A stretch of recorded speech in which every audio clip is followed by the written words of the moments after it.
Good morning. I myself Akash Mahanti from the School of Mechanical Engineering, VIT University, Bangalore, India.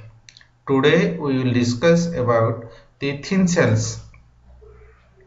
Thin cells is a container having a cylindrical body and both the ends is closed by hemisphere. It may also be a complete sphere. The condition which determine the thin cylinder is T by D is less than or equal to 1 by 20. So here T is the thickness, D is the internal diameter. If T by D is greater than or equal to 1 by 20, then it is called as thick cylinder. The three principal stresses in the cell are the circumferential or hoof stress, the longitudinal stress and the radial stress. If the cylinder walls are thin and the ratio of the thickness to the internal diameter is less than about 1 by 20, then it can be assumed that the hoof stress and longitudinal stresses are constant across the thickness. To determine hoof stress and longitudinal stress, we assume that the failure of this body due to internal fluid pressure is generally in two types, that is type A or type B. If it is a spherical cell, then the failure will be along this hemisphere.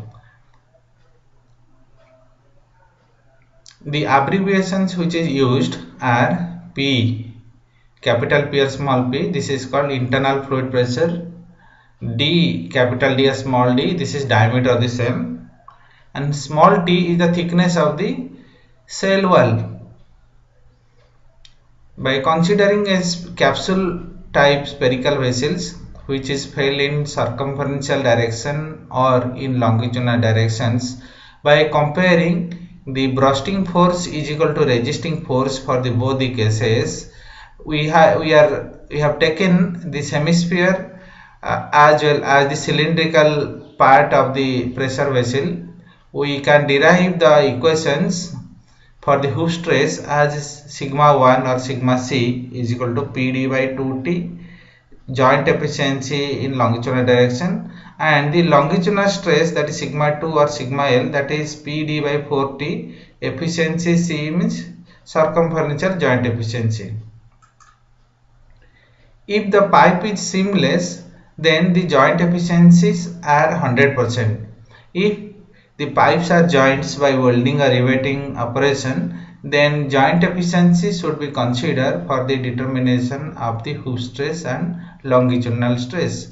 The maximum shear stress can be calculated as sigma c minus sigma L by 2, and in turn if we will substitute this formula for the sigma c and sigma L, because both the sigma c and sigma L are principal stresses, we are getting maximum shear stress as PD by 8T. For the designing of the thin cells, the thickness of the cell should be greater than or equal to PD by 2 sigma T, that is hoof stress.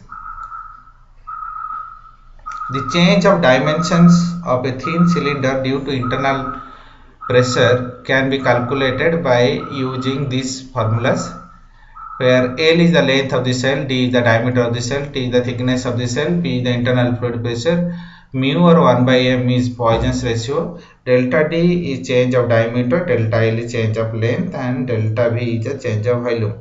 So the change of dimensions for the cylindrical cell can be determined as delta D is equal to PD square by 2TE into 1 minus 1 by 2m.